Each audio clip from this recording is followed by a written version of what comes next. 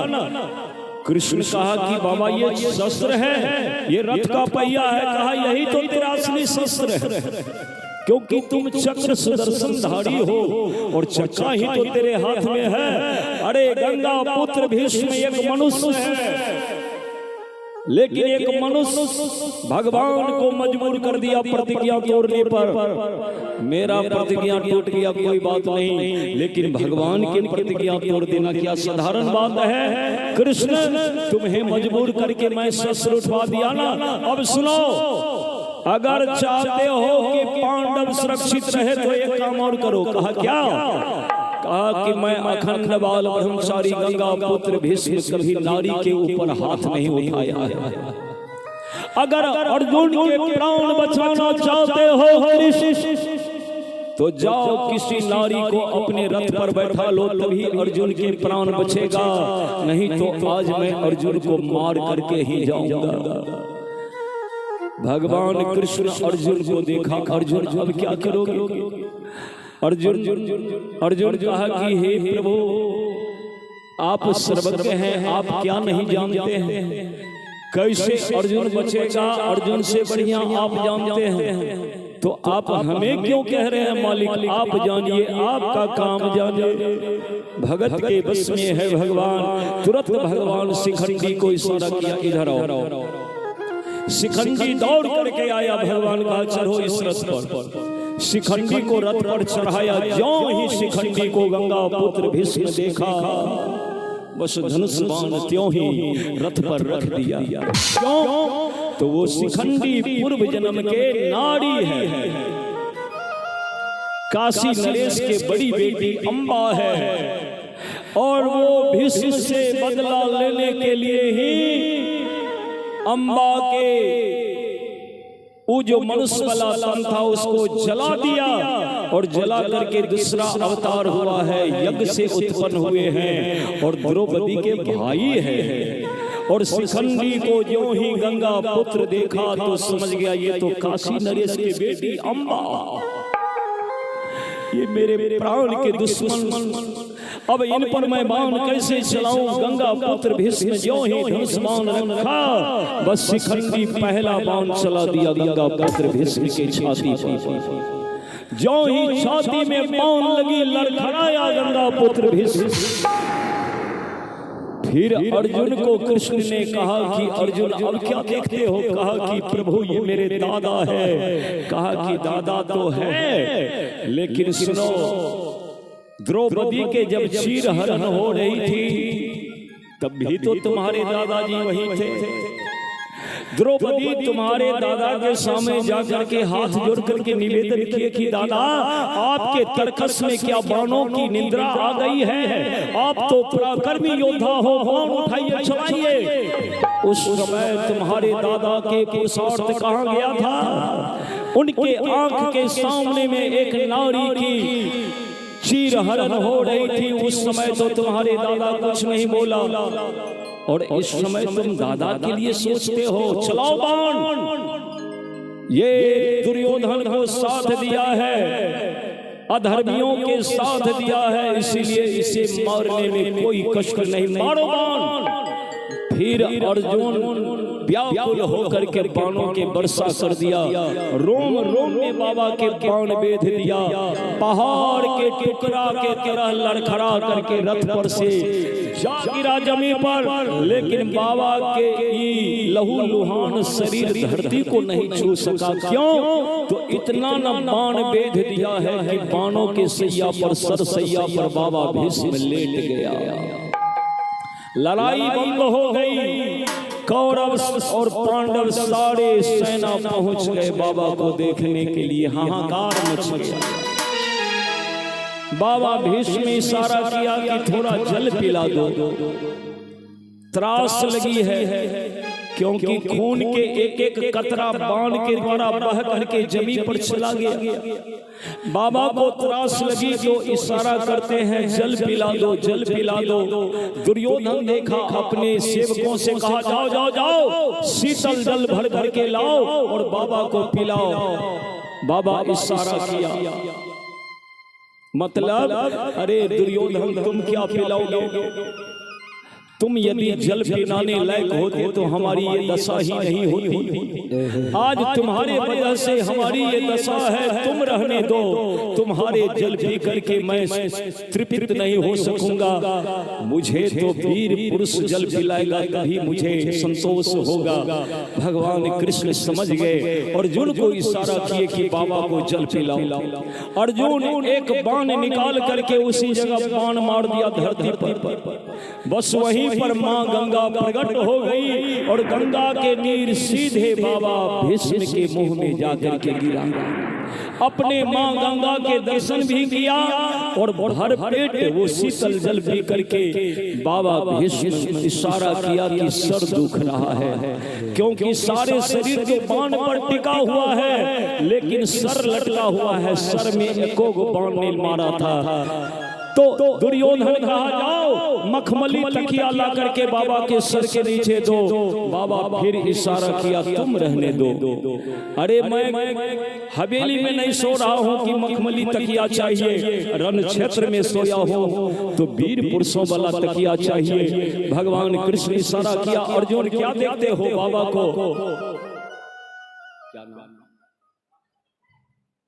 और देखा जाए एक सज्जन की ओर से ये 500 रुपए के दान मिला है। दान दे करके पुण्य के भागी बने हैं। गुप्त दान महाकल्याण भगवान कृपा बनाए, मंगल कामना हो। बहुत बहुत साधुवाद, बहुत बहुत धन्यवाद सज्जनों। तब बाबा के अर्जुन कहा तो अर्जुन फिर एक बाण मार दिया। वही तीर बाबा के सर को इस तरह से उठा करके तकिया जैसे आराम दिया। बोलिए भक्तवत्सल भगवान की। तब भगवान कृष्ण ने पूछा कि बाबा और कोई सेवा बोलिए। गंगा पुत्र भीष्म कहा कि कृष्ण अभी हम प्राण नहीं त्यागेंगे, क्योंकि इच्छा मृत्यु के व्रतधारी थे। कहा कि अभी हम प्राण नहीं त्यागेंगे क्योंकि अभी सूर्य दक्षिणायन है। सूर्य जब उत्तरायण होंगे उस काल में जाकर के मैं अपना प्राण त्यागूंगा। लेकिन हे कृष्ण जिस समय मैं प्राण त्यागूं उस समय तुम मेरे आंख के सामने रहना।